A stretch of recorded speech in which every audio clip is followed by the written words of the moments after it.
короче, капец, ни хрена вообще не видно.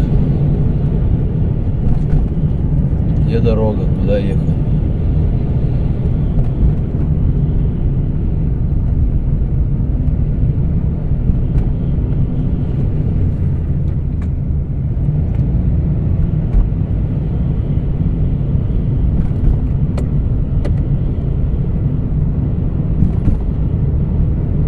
А до Новосибирска еще 100 километров.